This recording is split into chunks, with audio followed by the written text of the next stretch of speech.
bienvenue. Merci de nous rejoindre pour ce premier workshop de la journée qui s'intitule Évolution de l'élevage et innovation digitale, regard croisé sur... celui-là. Est-ce que c'est mieux? J'imagine que c'est mieux. Donc, évolution de l'élevage et innovation digitale, regard croisé sur les enjeux et perspectives. Donc, je suis Margot Amar, j'appartiens au cabinet OnePoint qui est partenaire de la Ferme Digitale depuis sa création. Donc, c'est un cabinet qui accompagne les entreprises dans leur transition digitale, mais qui possède aussi une équipe de consultants, dont une équipe dédiée au secteur agri-agro dont je fais partie. Et on est aussi accompagné de Julie David Arnaud Wigzorek, merci. De CCPA qui vient de rejoindre la Ferme Digitale et de Frédéric Mouvier, fondateur de Baobab. Donc, avant d'entrer dans le vif du sujet de notre workshop, on voulait vous faire une petite introduction sur les enjeux et défis du secteur de l'élevage, ce qui nous permettra ensuite d'échanger sur la manière dont on peut travailler ensemble. Donc, chaque être humain, nos besoins physiologiques, demandent un apport en protéines, puisque notre corps est composé de près de 10 000 types de protéines différents qui se renouvellent quotidiennement et qui demandent un apport important. Par exemple, pour un adulte de 70 kg, l'apport de protéines doit être de 100 grammes de protéines pures par jour, et cet apport est donné en moyenne en France à 65% d'origine animale. La FAO aussi a estimé que la croissance mondiale de demande en protéines allait être de 60%, ce qui fait qu'on a un réel enjeu d'assurer un apport protéique aux humains, et l'élevage peut répondre à cet enjeu-là. Mais pour pouvoir produire assez de protéines animales, il faut pouvoir alimenter correctement nos élevages français avec des protéines. Mais l'autonomie protéique est assez limitée en Europe. On l'estime à 82% si on considère toutes les matières premières, que ce soit céréales, fourrage, ou bien les matières premières riches en protéines, comme les tourteaux de soja ou le soja. Et si on considère uniquement ces premières riches en protéines, qui sont le soja et le tourteau de soja, cette autonomie protéique descend à 7% seulement. Donc ça va être un impact beaucoup plus important pour les élevages de volailles et de bovins qui dépendent des tourteaux à 67 et 53%. Et ces matières premières riches en protéines sont importées à 70% en Europe. Ce qu'on peut voir sur le graphe ici, vous avez les importations à gauche et les utilisations à droite de protéines dans l'élevage. Et en vert, ce sont uniquement le soja et les tourteaux de soja. Donc on a une grosse dépendance aux importations. Et ces dépendances font qu'on est soumis aux tensions des marchés. Les principaux producteurs de soja, tourteaux de soja sont l'Amérique du Nord et l'Amérique du Sud. Mais les principaux achats sont tirés par la Chine, ici, qui va aller fixer les prix.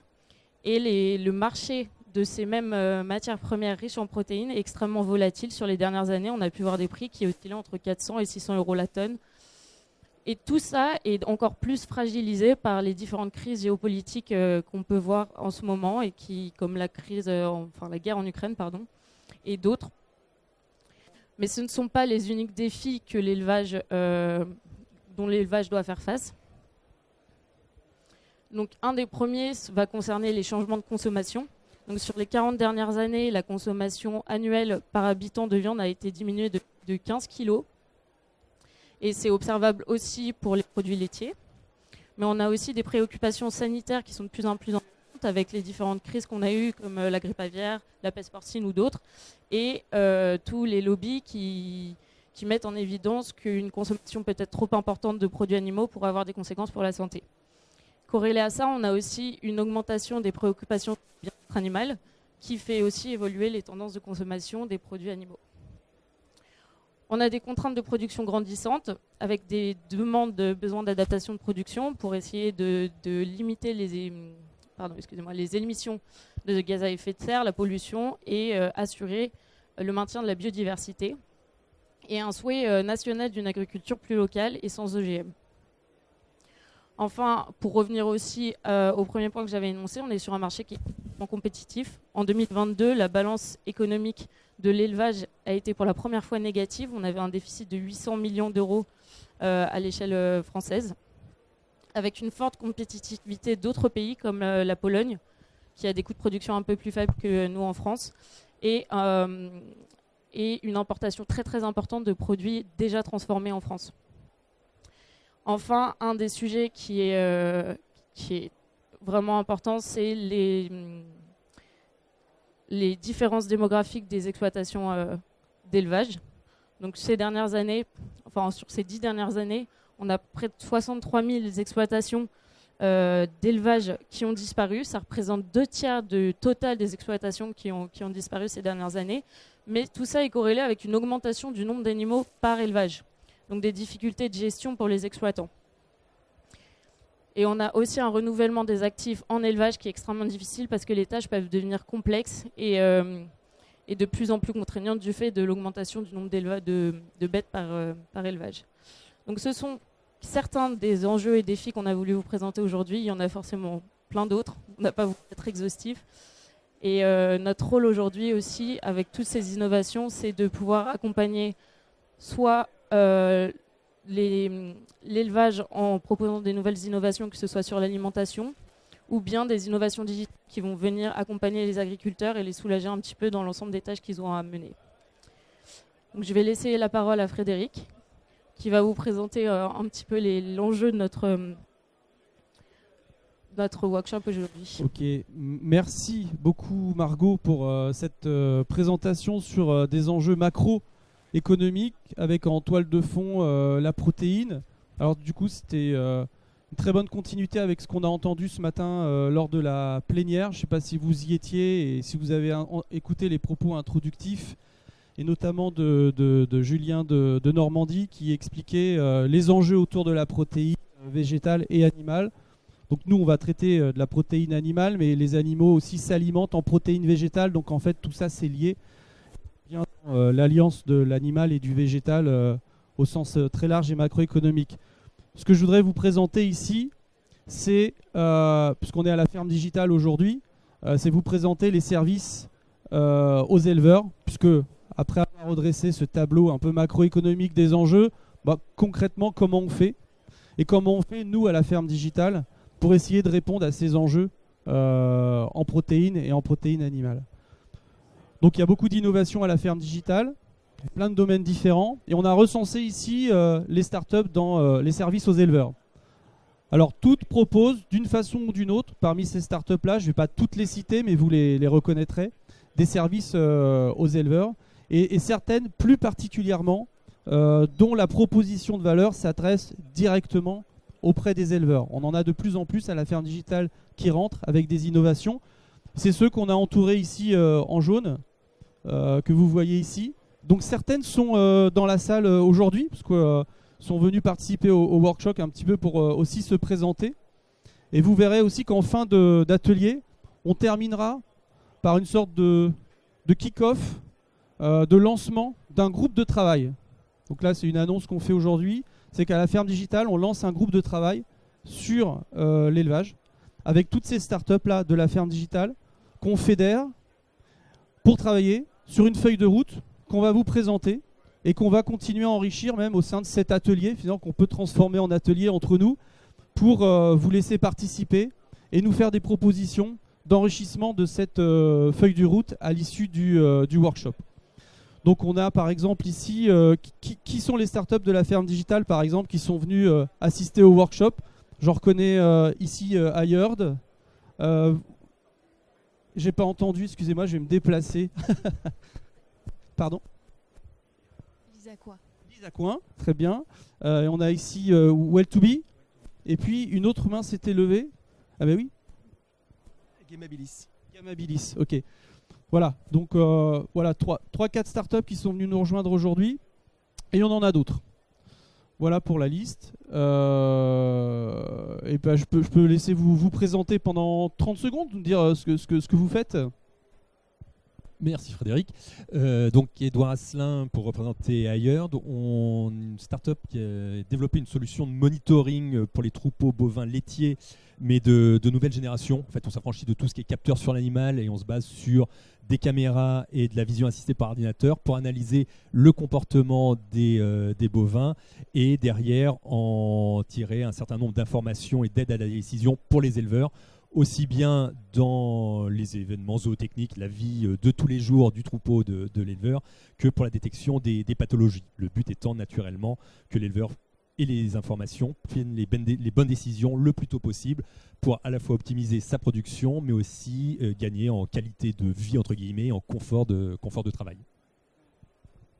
Merci. Voilà, on va faire un petit tour de table rapide des différentes startups.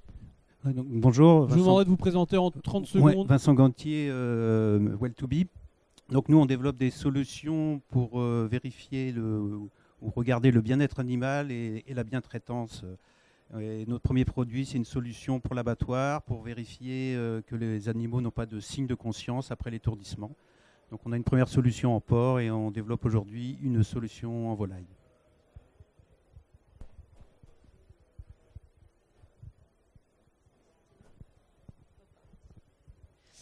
Bonjour, Gladys Lebriquier, je représente l'Isaqua. Donc on est une start-up d'élevage de gambas dans la région nantaise et on développe un outil de suivi d'élevage d'aide à la décision sur toutes les fermes de gambas. Bonjour, donc moi j'ai créé Gamabilis qui a développé un jeu vidéo sur l'agroécologie qui s'appelle Roots of Tomorrow, dans lequel il y a notamment plusieurs fermes en polyculture élevage. Voilà, qui permet de mettre en place dans un monde virtuel sur une dizaine d'années différentes stratégies d'évolution. Merci à tous pour ces présentations. Donc moi je fais partie du bureau de la ferme digitale et en même temps on a créé la startup Baoba qui est une plateforme numérique d'aide aux éleveurs pour gérer leur exploitation de façon plus simple, plus agile, plus ergonomique et gagner du temps. Aussi bien aux agriculteurs qu'aux conseillers et aux coopératives et aux techniciens des coopératives et sur différentes filières comme le bovin, le caprin, l'ovin et aussi la volaille. Voilà. Et je voulais présenter aussi un partenaire qui est CCPA qui va de toute façon se présenter par la suite parce qu'ils vont animer une bonne partie du workshop, qui viennent de rentrer à la ferme digitale en tant que partenaire R&D sur la partie volaille, et qui vont nous aider aussi à structurer un petit peu tous ces ateliers. Bonjour à tous. Alors j'avais juste un dernier slide là, de présentation, de simplification, de choc de simplification. Donc les élevages sont de plus en plus complexes, la gestion des élevages sont de plus en plus complexes, avec de la réglementation, du cahier des charges, de la traçabilité, du bien-être, des choses plus complexes à gérer pour les éleveurs, et on a besoin d'un choc de simplification au niveau des élevages, et c'est un petit peu ce qu'on propose nous chez nous. Voilà. Je vais te laisser, Arnaud, du coup, te présenter et présenter vos travaux bien sûr. sur la partie élevage et la raison pour laquelle vous êtes venu nous rejoindre à la ferme digitale. Merci Frédéric. Bonjour à tous. C'est une petite slide introductive. Peut-être que vous ne connaissez pas CCPA. On est une union de coopératives créée il y a à peu près 60 ans donc par des grosses coopératives françaises. À notre board, Terrena, Eureden, Unéal, donc qui couvrent l'ensemble du territoire, qui ont créé donc cette union pour des raisons de R&D à la base, donc mutualiser leur recherche et leur innovation pour pouvoir apporter des solutions en élevage. Donc on a comme clients et partenaires et fondateurs ces grosses coopératives françaises. Donc on a un rôle de prescripteur auprès de ces coopératives qui sont aussi nos clients. Mais bien sûr, on a eu un développement depuis une vingtaine d'années à l'international. C'est aujourd'hui 176 millions de chiffre d'affaires, 500 collaborateurs. Mais ce qui est intéressant, c'est que vous voyez, c'est à peu près un tiers des salariés qui sont vraiment dédiés à la science, à la nutrition, qui est notre métier, notre cœur de métier, et réellement focalisé sur l'innovation et la recherche. Aujourd'hui, on a 10 millions de tonnes en fait, d'aliments qui sont sous technologie CCPA, et on correspond à peu près à une part de marché en France aux alentours de 20 et 25%. C'est-à-dire un œuf sur 4 est issu de la nutrition CCPA. Oui, on est peu connu, mais c'est aussi l'occasion, on est ravis de rejoindre la ferme digitale. Ce qu'on s'est dit, c'est que pour nous, c'était aussi intéressant de vous montrer comment finalement le digital révolutionne aussi nos pratiques, peut apporter des solutions à nos éleveurs, à nos coopérateurs, et puis revenir un petit peu sur l'aventure qu'on a créée il y a 8 ans en fait, au sein de toute cette dynamique digitale au sein de CCPA. En 2 mots, on a beaucoup parlé de protéines. Je pense qu'effectivement, on a beaucoup d'enjeux au niveau de la naturalité, de la durabilité aussi dans l'élevage qui pointent leur nez ces dernières années. En CCPA, on a vraiment 3 grandes expertises. Une expertise nutrition, là aussi la connaissance, la formulation des aliments et le cœur de notre métier, la connaissance des matières premières. Effectivement, comment trouver des alternatives au soja, ça fait partie des enjeux forts de nos métiers. On y répond aussi par une expertise en nutrition et en connaissance sur des plantes, comment trouver des alternatives finalement aux antibiotiques, à la chimie par le naturel, on en parlait également ce matin, le vivant, valoriser le vivant. C'est quelque chose sur lequel on croit fortement et sur lequel on a développé une expertise depuis 30 ans, mais je pense que ça anime aussi vraiment l'élevage. Et puis bien sûr, notre 3e pilier qui est l'objet d'aujourd'hui, c'est le digital. On a nous aussi des outils d'aide à la décision qui ont été développés, mais là plus récemment, vraiment une collecte et le traitement des données d'élevage via des capteurs. C'est là-dessus que je voulais vous partager un peu notre expérience et notre retour d'expérience, en montrant que finalement, on parlait d'expérimentation ce matin en plénière. C'est vraiment ce qu'on a essayé de mettre en place en CCPA. Vous voyez, en 2016, l'écosystème était pas mature comme il est aujourd'hui. Et très rapidement, on s'est dit qu'il fallait répondre à cette logique, think big, but start small. Pour nous, c'était vraiment important de mettre dans les mains des clients, des éleveurs, des premiers éleveurs, en fait, des solutions, travailler en partenariat avec des fournisseurs de matériel, dans un écosystème qui, comme on le disait, n'était pas tout à fait mature. Donc on s'est dit qu'une étape importante était de créer en fait un comité pluridisciplinaire au sein de notre société pour vraiment essayer de créer des synergies en interne et puis directement commencer à investir, prendre des participations au capital de certaines startups, travailler avec eux, co-développer avec eux. Julie y reviendra un petit peu plus tout à l'heure, mais je pense que c'est vraiment important et c'est aussi la raison qui nous anime de rejoindre la ferme digitale, c'est d'être au plus près aussi des startups et de travailler ensemble. C'est une aventure avant tout humaine et collective. Et le déploiement terrain. On a commencé dès 2017 avec ce déploiement terrain et je pense que c'est ce qui nous a permis d'avancer. C'est un processus qui a été long et fastidieux. Tous nos investissements d'ailleurs n'ont pas été des réussites, mais ça fait partie de l'aventure. Et finalement, cette phase de preuve de concept, elle nous a permis d'essuyer un certain nombre de plâtres, mais c'est quelque chose qui est nécessaire pour avancer. Et depuis 2022, la thématique d'aujourd'hui, c'est l'audace. Je pense qu'on a été assez audacieux. Si vous voyez, avant de lancer notre offre, qui est cette année, on a essayé de structurer l'écosystème aussi qui nous entoure, et notamment la création d'une société, Cumulus, avec un de nos concurrents et partenaire Tecna. Donc ça veut dire qu'à nous deux, on représente à peu près 40% de la nutrition animale française en part de marché, donc c'est assez significatif. Et on s'est dit que finalement, la valeur ajoutée, elle était dans le déploiement et l'aide à la décision et pas dans le nettoyage et la collecte de données, qui est pourtant un enjeu majeur. On le verra tout à l'heure, on a adressé certains enjeux. On a donc créé cette JV avec eux pour pouvoir mutualiser ces parties amont de nettoyage, de lien avec les fournisseurs de données et de capteurs pour pouvoir nous concentrer sur la partie valorisation et modélisation. Et de manière concomitante, on a créé aussi une structure dont Julie est à la tête au sein de la R&D, et ça c'était très important, de data science couplée avec des nutritionnistes. Et là aussi, c'est pour pouvoir intégrer de l'IA, et c'est une thématique qui est aussi au cœur de la journée, et je pense très intéressante. Et comment faire parler ces données. C'est bien d'en récupérer, c'est bien de les nettoyer, mais la réelle valeur ajoutée, elle est dans l'expression qu'est-ce qu'on peut identifier. On ne parle pas encore de big data à notre échelle, mais pour autant, c'est comment faire parler ces données et conseiller au mieux nos clients et les éleveurs.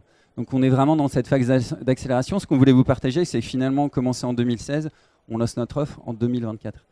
8 ans après, c'est long, mais en fait c'est nécessaire et je pense qu'on a vu aussi voir évoluer l'écosystème de start-up que vous êtes aussi aujourd'hui et ça nous fait beaucoup de bien aussi d'être là avec vous, d'imaginer à travers ce lancement de workshops et de groupes de travail à travers la ferme digitale, de comment travailler plus en proximité demain pour essayer aussi de faire porter la voix de l'élevage. On entend beaucoup parler de la partie végétale. L'indépendance, la souveraineté protéique passe aussi par l'élevage. On a des défis importants sur la durabilité, qui sont très importants, s'autonomiser par rapport aux sources de soja brésilien notamment, mais pas que. Et effectivement, le digital, selon nous, est vraiment une des solutions pour accompagner la transformation de l'élevage. Vous voyez, en fin 2023, on a à peu près 200 fermes connectées dans 10 pays, 45 millions de mesures, et on a pu forger 10 partenariats qu'on peut appeler stratégiques. Donc, ça illustre bien le fait que c'est long. On a une ambition de passer à 600, donc de tripler d'ici à la fin de l'année prochaine. Là aussi, continuer à faire des preuves de concept avec l'écosystème startup, c'est quelque chose de très important. On lance notre offre qui est liée à des sélections de capteurs d'il y a quelques années. On a besoin aussi de renouveler la vidéo. Il y a beaucoup d'innovations dans le secteur constante, et c'est vraiment, je pense, important de pouvoir échanger ensemble. Et c'est bien évidemment un des objectifs, c'est de maintenir une veille constante en fait sur les nouveautés qui peuvent émerger. Je passe la parole à Julie qui peut revenir aussi sur un certain nombre de problématiques qu'on a pu rencontrer et qu'on va vous partager aujourd'hui. N'hésitez pas à réagir aussi sur... J'imagine que ça fera écho à certaines difficultés que vous avez pu rencontrer dans le développement de vos solutions et ou de la mise en place de capteurs. Bonjour. Donc, je vais vous présenter un peu la façon dont on travaille, les objectifs qu'on a, les process qu'on a mis en place en fait dans le domaine du digital. Voilà. Donc, chez CCPA, sur ce projet de ferme connectée en particulier. Donc sur le projet de ferme connectée, on a 3 objectifs prioritaires, 3 axes de travail à l'heure actuelle. Le premier, c'est de piloter l'innovation, c'est-à-dire d'accompagner la R&D de nos clients. Vous verrez, je vais vous expliquer un peu plus ce qu'on fait sur ce point-là. On accompagne aussi le conseil aux éleveurs. Donc, puisque nos clients ne sont pas les éleveurs, nos clients sont les fabricants d'aliments, les coopératives, etc. Donc on accompagne les techniciens dans le conseil aux éleveurs. Et le troisième point, c'est de benchmarker pour un conseil stratégique, c'est-à-dire que là, on s'intéresse non pas à un élevage, mais à un ensemble d'élevages. Donc, piloter l'innovation, la première chose, c'est de suivre en fait les essais en dynamique et en temps réel. C'est-à-dire que là, on va se situer dans un élevage, on va équiper différentes, par exemple, c'est du porc, on va équiper différentes cases, différentes salles, et on va pouvoir tester différents aliments ou différents types de management, et en voir l'impact en temps réel sur des tableaux de bord qui vont, par exemple ici sur la partie gauche, regarder les conditions initiales, et sur la partie droite, avoir des indicateurs clés et un suivi en dynamique des performances des animaux. Vous voyez ici un exemple de peson porcelé dans une case et des suivis, une utilisation plus R&D des données avec une mise en parallèle des performances de l'ambiance, etc. Donc la deuxième chose, c'est justement la R&D, c'est de caractériser les leviers de la performance et du bien-être animal, parce qu'on travaille sur les 2 sujets. Et là, en fait, on va travailler sur les interactions entre performance, alimentation, c'est le cœur de notre métier, et le contexte de vie des animaux, en fait. Voilà. On explore des dynamiques, c'est-à-dire au lieu d'avoir... faut bien imaginer qu'au départ, sur des essais comme ça, en fait, on faisait une pesée au départ, une pesée à la fin, c'est au mieux 1 ou 2 pesées au milieu, et puis c'est tout. Aujourd'hui, on est capable d'explorer vraiment des dynamiques dans le temps, parce que la nutrition peut avoir un impact justement sur ces formes de dynamique. Donc ça, c'est un sujet qui est très très important, parce qu'au cours de la vie des animaux, les aliments ne vont pas avoir le même coût à certains moments, vont pas avoir non plus les mêmes caractéristiques, et on peut jouer sur beaucoup de choses. L'alimentation représente 70% du coût d'élevage d'un animal. Donc voilà, là on va chercher à comprendre et prédire par exemple des baisses de performance ou les dynamiques en elles-mêmes. Et puis on va aussi produire des références intra- et inter-élevage pour pouvoir toujours relier une donnée à une référence et pouvoir les interpréter. Deuxième façon de travailler, on travaille sur le conseil aux éleveurs. Donc là on va être sur des tableaux de bord non plus à vocation R&D mais vraiment à vocation technique. Et à distribution plus large. Donc là, on va suivre les performances technico-économiques au quotidien, donc non seulement techniques mais aussi économiques. On va toujours les situer par rapport à un attendu. On peut comparer des périodes, des groupes d'animaux, détecter des perturbations transitoires ou pérennes, c'est-à-dire on a des lignes de référence, puis on regarde les baisses de prod et on les caractérise. Et on peut aussi suivre l'évolution des performances sur le temps long. C'est important parce qu'on va se situer dans un continuum où on va collecter, analyser, mettre à dispo les informations. Et puis il y a cette partie conseil et mise en place d'actions. Et puis il faut qu'on puisse suivre quel est l'impact de ces actions. Donc là, l'idée, c'est d'agir au bon moment avec le bon levier et puis de pouvoir suivre l'impact de ces plans d'action. Dernière façon de travailler, on va prendre un peu de recul, regarder un peu plus large, et puis on va regarder des performances dans une population d'élevage, donc au niveau d'une organisation, d'une COP par exemple. Et on va chercher à caractériser des profils de performance, c'est-à-dire qu'on va chercher à avoir des groupes d'homogènes d'élevage qu'on va caractériser pour pouvoir identifier et prioriser des points d'amélioration. Donc là, l'idée, c'est de différencier les objectifs et les stratégies de conseil en fonction des types d'élevage. Et puis, on associe ici analyse, donc science et expertise conseil. On accompagne nos clients, ils ont leurs propres conseils, et on les accompagne aussi avec les équipes de nutritionnistes sur les analyses. Alors, pour faire tout ça, il faut collecter des données d'abord, c'est la base. C'est le premier étage de la fusée. Le challenge ici, il est d'adresser la multiplicité des sources de données et des systèmes de production. Donc on travaille en monogastrique, volaille, porc, et on travaille aussi en ruminant. Donc on a des systèmes d'exploitation assez différents. Il y a certains systèmes où on va s'intéresser à des individus, d'autres on va s'intéresser à des groupes. Il y a des groupes qui sont tous ensemble, des groupes qui sont compartimentés dans différentes salles ou cases. Donc tout ça, c'est un challenge. Donc on replace les animaux donc dans leur environnement, alimentation, comportement, ambiance. Et puis donc on a 3 types de données. On va d'abord avoir des données de capteurs connectés. Donc là, l'idée, c'est d'approcher la complexité. Ça nous permet d'avoir une vue 360 en associant des capteurs. On va associer différentes dimensions, poids, lait, conso, ambiance, activité. On va être capable, comme ça, de suivre un système en continu, de suivre des comportements sans déranger les animaux. Et on va intégrer, interopérer les équipements existants. C'est-à-dire qu'on va adresser, les bâtiments ont déjà un certain nombre d'équipements en place. Et puis, on va aussi proposer des capteurs à rajouter en fait, à ces systèmes-là. Deuxième chose, on va chercher à replacer les animaux dans leur contexte. Donc, j'ai dit tout à l'heure, on peut adresser des individus, des groupes, des élevages. Donc, il faut qu'on se place à différentes échelles et il faut qu'on suive les animaux, les groupes dans l'élevage et dans le temps. Un truc tout bête, les porcs, à un moment, ils rentrent, ils sortent. Il faut qu'on sache à quelle date, combien il y en a, quel poids ils font au départ, pour pouvoir travailler. Et ça, sont des données qui nous sont remontées par les éleveurs ou par leurs organisations. Donc ça nous permet aussi de comprendre le contexte de production. Est-ce qu'il y a eu un remplacement qui s'est mal passé, un problème de ventile, etc. Ce sont des infos qu'on va collecter à ce niveau-là. Donc on était jusqu'ici avec un ETL interne et on faisait de la saisie. On est en train de passer à une appli sur ce sujet-là. Et le dernier point, c'est qu'on cherche à intégrer les performances jusqu'à la valorisation. Et du coup, on va collecter de la donnée de partenaires techniques type abattoir, contrôle laitier, etc.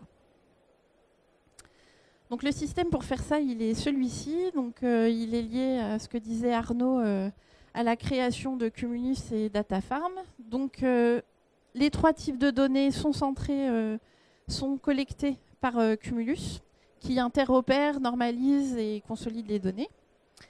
On a aussi des sources de données spécifiques CCPA qu'on va pouvoir ajouter à ça. Donc tout est centralisé chez nous et on a des moteurs de calcul et d'intelligence des données qui tournent dessus la nuit, concrètement, tous les jours, pour qu'au matin, les données soient disponibles, soit sous forme d'indicateurs qui sont envoyés par API dans les systèmes clients, soit sous forme d'outils d'aide à la décision que nous développons. Et puis il y a aussi une utilisation R&D de ces données. Alors, deuxième point, une fois qu'on les a collectées, les données, il faut qu'on s'en assure de la qualité. Je l'ai dit, on collecte des données de capteurs qui sont déjà en élevage, mais qui sont souvent là pour faire, par exemple, de la régulation de bâtiments. Nous, on a besoin de faire de la science avec.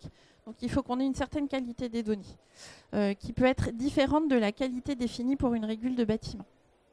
Et puis, on intègre aussi de nouveaux capteurs. Donc, on fait de la veille, on sélectionne les capteurs. Et puis, un point important ici, on teste toujours toute source de données que nous intégrons et testée sur 3 points principaux. La validité des mesures ou issues d'algorithmes, la fiabilité des remontées de données en situation réelle, en élevage commercial, et puis l'utilité par rapport aux objectifs d'outils d'aide à la décision que nous avons. Donc voilà, est-ce que c'est la bonne granularité, la bonne fréquence, etc. L'autre point, donc pour ça, on travaille directement avec les fournisseurs de solutions. On a mené un certain nombre de projets à court ou moyen terme pour adapter certaines solutions, valider, mais aussi adapter certaines solutions. On optimise aussi l'utilisation terrain. Arnaud l'a dit, on n'est pas que des data scientists dans l'équipe, on a aussi des ingénieurs agronomes terrain qui mènent les essais en ferme commerciale, connaissent bien le milieu de l'élevage, suivent les éleveurs et les essais. Et du coup, on a un suivi en élevage des solutions grâce à elles, une expertise sur les réglages, la paramétrisation, le positionnement des outils pour pouvoir en tirer le meilleur pour ce qu'on fait et pour pouvoir conseiller aussi les clients sur l'utilisation. Et puis on suit l'avis des capteurs sur le long terme. Alors finalement, une fois qu'on a ces données, qu'elles sont robustes, qu'elles remontent correctement, on développe après des outils d'aide à la décision. Donc les étapes, je pense que là, vous les connaissez. Hein. On commence par les data, donc ça ressemble à ça. On les valide, on les interopère, on les met à dispo. Ensuite, on génère des indicateurs sur la base de ces données. Ce que vous voyez ici, c'est des courbes de lactation dans un élevage par parité. Donc les vaches qui en sont à leur premier, deuxième ou troisième vélage et plus. Mais si je vous donne ça, est-ce que c'est bien, c'est pas bien aucune foutue idée. Hein. Donc ce qu'on fait, c'est que pour les transformer en informations, on les contextualise avec ici une référence qui correspond à l'objectif de l'éleveur. Donc on voit ici qu'il faut qu'il travaille son pic de lactation, mais qu'en persistance, il est bon. Et puis on associe les informations pour générer des outils où on travaille autant qu'on peut l'UX/UI avec les futurs utilisateurs. Donc c'est de la co-construction. Voilà, j'en ai fini là-dessus. Juste 2 mots pour dire qu'on a aussi d'autres... Il m'en manque une. Non, c'est bon. Et on a d'autres types de solutions qui ne sont pas liées à des fermes connectées, qui fonctionnent un peu différemment sur des audits, des choses comme ça. Sur des applis, par exemple, de mise en évidence du risque pour pouvoir positionner donc, des solutions de prévention plutôt que de pompiers au bon moment. Et pour ça, il faut avoir justement une idée, une façon d'auditer, d'aller chercher le moment où le risque va devoir être traité. Donc on a toute une série... sur la démédication, sur le stress thermique, etc., qui sont des applis aussi déjà en route. Voilà.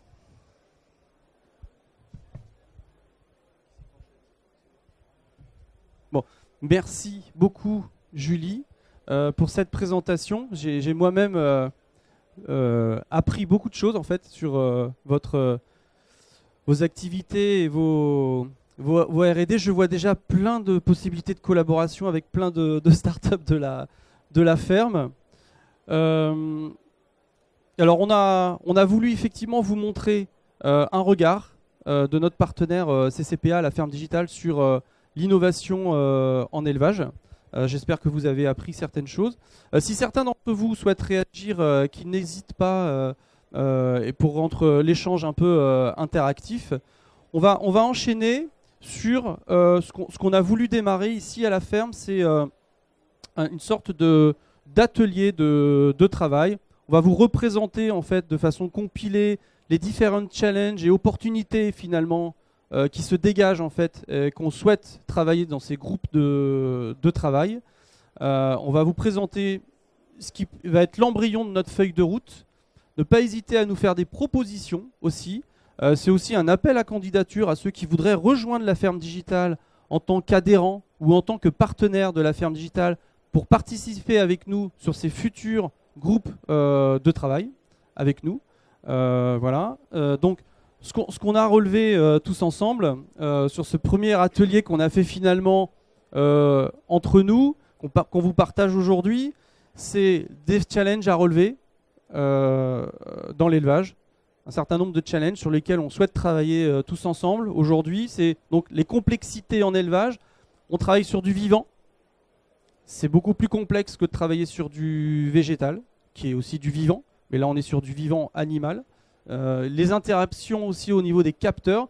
C'est quelque chose qui est beaucoup plus hétérogène, en fait, l'élevage, que ce qu'on peut trouver dans le végétal. Alors peut-être que les gens du végétal me diront que c'est aussi complexe, le végétal est aussi hétérogène. Mais en animal, on a des conditions, on a une hétérogénéité des types de production entre les ruminants, les monogastriques, les insectes même aussi. On a des gens aussi maintenant qui développent des nouvelles filières de protéines animales à base d'insectes. Donc on a vraiment une hétérogénéité sur les types d'élevage. Des environnements hostiles au niveau des capteurs, ça on l'a dit, et puis une hétérogénéité des productions. La data, bon, toute cette hétérogénéité complexifie en même temps la collecte de la data au plus proche du terrain, le nettoyage et la fiabilité de ces données, la qualité des données, la connectivité. Les différentes solutions aussi à mettre en place pour les utilisateurs, pour les conseillers, avec des gros enjeux d'ergonomie, des gros enjeux du X. Donc là, on est plus sur du front même, au niveau des solutions, pour qu'elles soient conviviales, ergonomiques, faciles d'utilisation. On a des utilisateurs aussi divers et variés, de l'amont à l'aval, des producteurs aux transformateurs, aux distributeurs même. Donc des gros enjeux en termes de pénibilité, en termes de partage de données. De la réglementation aussi qui évolue énormément sur l'élevage, des cahiers des charges qui se complexifient et qui s'intensifient, donc une besoin de traçabilité, de collecter toute cette donnée à travers des utilisateurs et des usages notamment.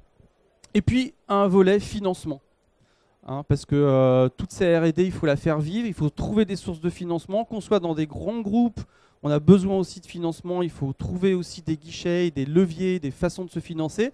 Au niveau des startups, c'est pareil. Et aussi au niveau des utilisateurs, au niveau des agriculteurs, par exemple, ont besoin, eux aussi, il y a une courbe d'apprentissage, il y a un coût à l'innovation, il y a un investissement de départ. On n'a pas toujours le ROI la première année de ces investissements. C'est aussi un vrai sujet, comment les agriculteurs peuvent aussi trouver des aides aussi pour se financer, pour adopter ces innovations. Je rajouterais peut-être quelque chose. C'est la conférence de ce matin qui m'a fait penser à ça. En fait, c'est la création de valeur. On voit qu'il y a quelques années, nos clients, en tout cas, les coopératives et certains éleveurs avaient des difficultés à investir finalement dans ces capteurs pour trouver, être accompagnés via le digital.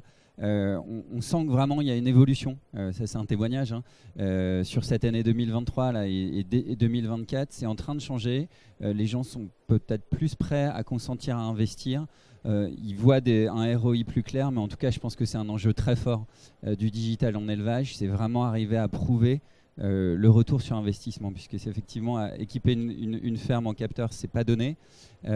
Arriver à leur montrer que ça crée de la valeur, ça concourt aussi à la compétitivité de l'élevage français et européen, mais je pense que c'est vraiment au cœur aussi des challenges qui sont aujourd'hui dans l'élevage. Tout à fait, j'étais pas plus part que ce week-end, en week-end un peu récréatif, dans un gîte d'agrotourisme où l'agriculteur en fait qui nous recevait était un agriculteur laitier en bio avec un cahier des charges assez élevé sur son pâturage, et il était à la recherche effectivement de solutions qui lui permettraient de tracer son pâturage, le nombre de jours de pâture par an de chacun de ces animaux qui correspond donc à un cahier des charges et une réglementation, et donc un besoin de traçabilité sur le terrain. Ça c'est un exemple.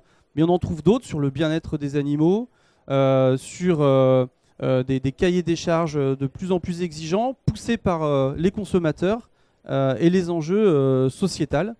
On rajoute de la complexité finalement pour les agriculteurs sur leur travail au quotidien. Donc ça, c'est les différents challenges qu'on a notés. Est-ce que vous en voyez d'autres? Et là, du coup, je fais un appel à vos suggestions de challenge, puisque nous, on va noter au fur et à mesure vos propositions et vos suggestions pour les intégrer et puis peut-être prendre contact avec vous et continuer les échanges. Est-ce que certains d'entre vous... Oui ? Vous pouvez aussi vous présenter rapidement, oui, bonjour, en même temps. Le micro marche pas, c'est pas grave. Celui-là marche mieux en fait, hein. Ça marche un peu mieux. Merci. Bonjour, Florent Sudreau, Orsay Group. On est un petit fonds familial issu de la microscopie et on accompagne quelques sociétés dans lesquelles on a investi. On est associé chez AgriLoops notamment. Mon interrogation en vous écoutant, parce que je sais que c'est un enjeu pour les gens dans l'aqua notamment, c'est quelle est la limite finalement dans le spectre des types d'élevage qu'on peut accompagner. On a beaucoup parlé de mammifères Est-ce qu'il y a déjà des choses un peu avancées dans l'aqua? Et je vais pousser le curseur un peu plus loin. Dans la crevetticulture, ça nous intéresse forcément directement parce que je vous entends parler de la difficulté de mettre en place les capteurs, etc. Donc on imagine la complexité de ce genre de solution, et encore plus si on est sur un animal de très petite dimension et dans une configuration qui forcément n'a rien à voir avec un élevage porcin ou bovin, ou voilà, ce type de structure.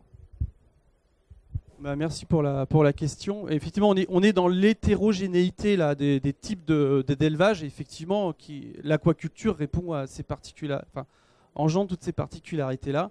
On a travaillé un peu, nous, sur le côté pisciculture. C'est dans l'eau, mais c'est encore un petit peu différent. Mais j'ai pas grand-chose à dire sur la partie aquaculture en ce qui me concerne.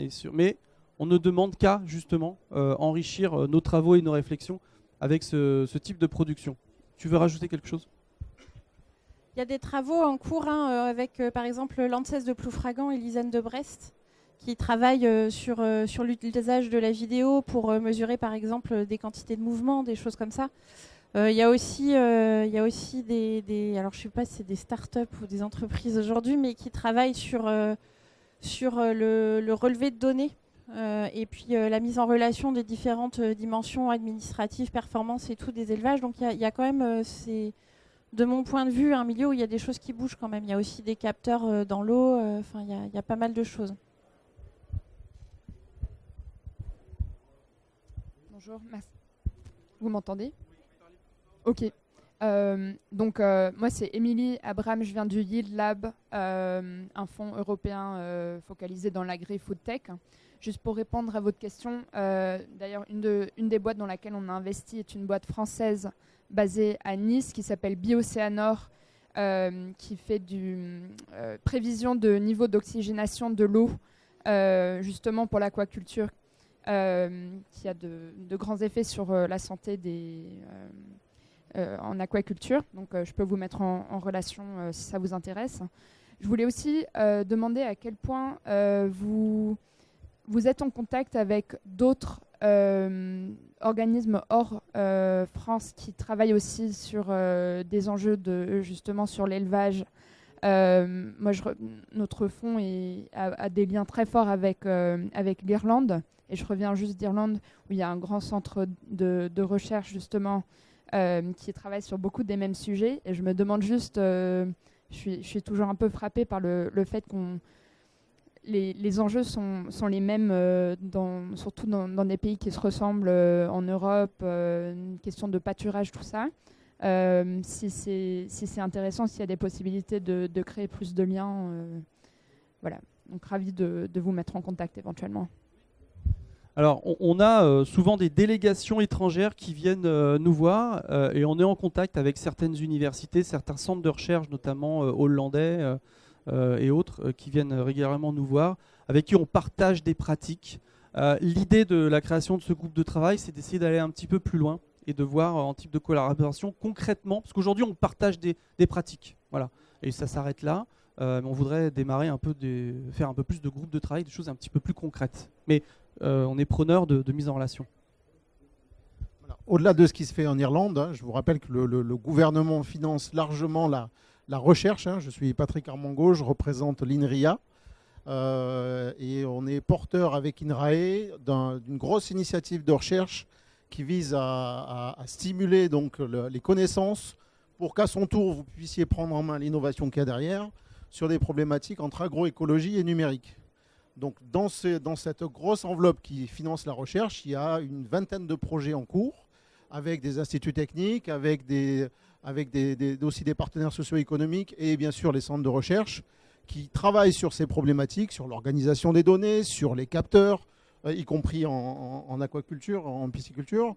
Et voilà, je vous invite on restera en contact sur ce groupe de travail là, mais les chercheurs sont aussi extrêmement preneurs des besoins terrain, des verrous techno, de vos problématiques. Ils cherchent cette connexion-là, puisqu'en général, vous savez que le temps de la recherche est un temps plus long.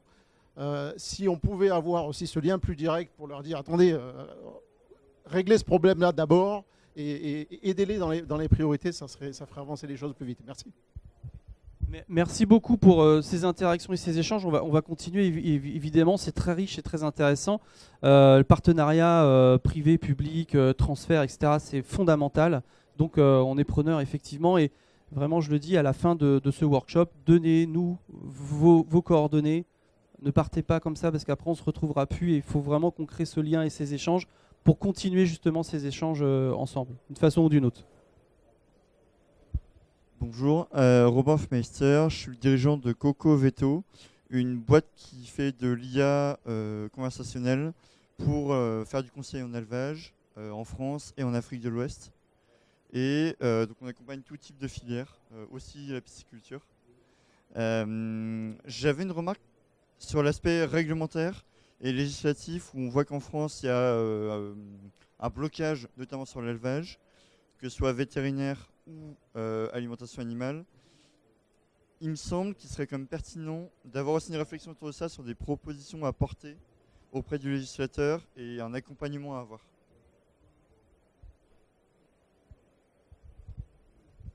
Tu veux réagir, Arnaud, mais bon, effectivement, ça fait partie. Alors, je ne sais pas si on peut passer à la slide d'après. Je me demande si on ne l'avait pas noté aussi, toute cette partie réglementation.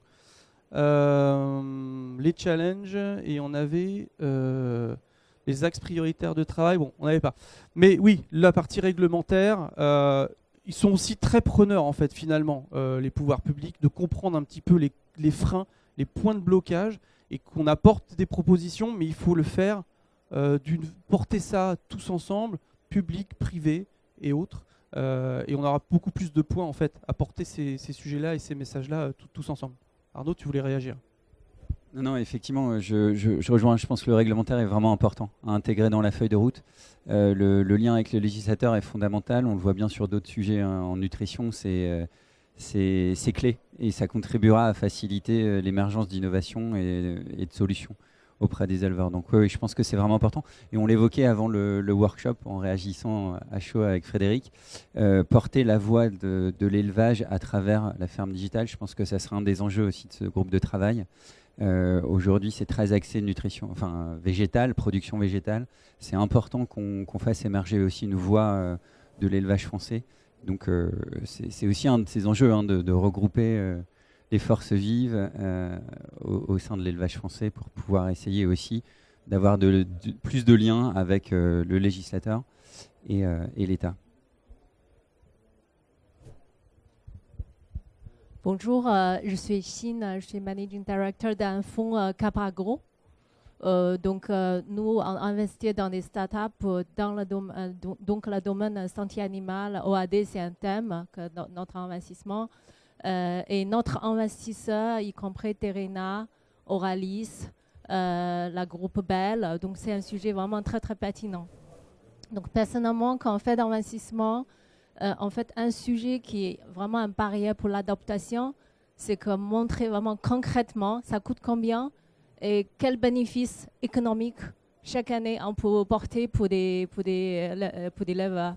Donc ça, c'est un sujet, si on a ce chiffre très concret pour des solutions, nous sommes vraiment preneurs et ça, c'est aussi quelque chose de très important de convaincre l'adaptation. Pas simple, on ne peut pas avoir une réponse à cette question, mais je pense que c'est fondamental. On l'évoquait tout à l'heure dans l'enjeu de viabilité économique et création de valeur.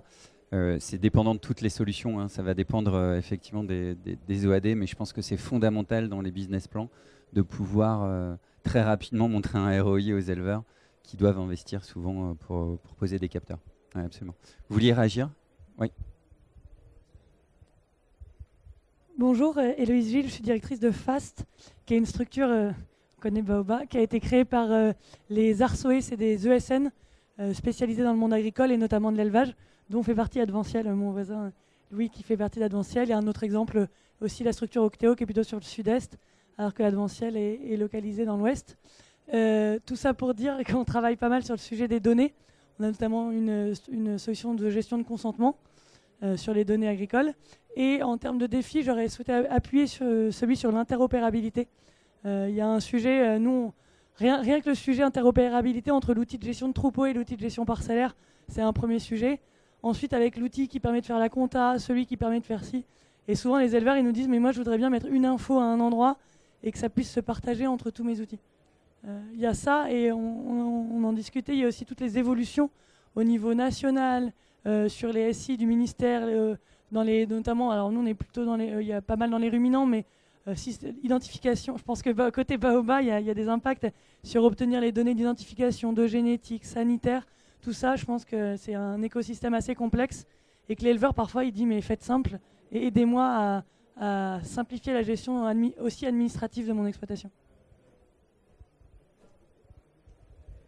Oui, complètement. Bah, on vit. Hein, je plus sois, je bois vos paroles et c'est aussi un petit peu l'objectif de tous ces groupes de travail. Je vous invite tous, autant que vous êtes, qui avez réagi et qui portaient un intérêt à ce groupe de travail, de venir nous voir.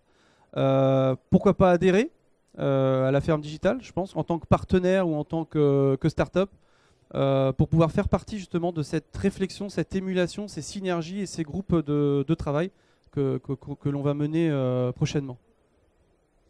Oui, non, je ne sais pas quel est le calendrier encore, mais effectivement, on vous invite à vraiment échanger avec nous pour qu'on puisse porter ces différents sujets. Je pense qu'aujourd'hui, Julie faisait en live un mind map qu'on pourra partager aussi, essayant de consolider l'ensemble de ces enjeux et puis vraiment travailler à des synergies, à apporter des solutions, en tout cas aussi porter ces messages au niveau des décideurs. Je pense que c'est important. Vous avez bien fait de mentionner effectivement qu'il y a des aides existantes. C'est pas ce qu'on disait, mais effectivement, en fonction de la taille des structures, en France, c'est pas toujours facile quand on est par exemple une ETI comme CCPA de capter les bons guichets de subvention, qui sont soit souvent pour les PME ou grands groupes. Donc c'est vrai que quand on a une taille intermédiaire, c'est pas toujours le plus aisé. Néanmoins, il existe en France et fort heureusement un certain nombre d'initiatives et de guichets. Oui, absolument. Tu veux peut-être pas, en tout cas, merci. Je sais pas, c'est le mot de la fin. On conclut. Est-ce que vous avez d'autres questions? Vous voulez réagir? Non. Je pense qu'il y a un autre workshop qui va, ou alors il y a une plénière qui va démarrer prochainement. Donc surtout, avant de partir, si vous voulez qu'on continue les échanges, venez nous voir, donnez-nous une carte et puis on reprendra contact avec vous prochainement. Merci à tous. Merci. À bientôt. À bientôt. Au revoir.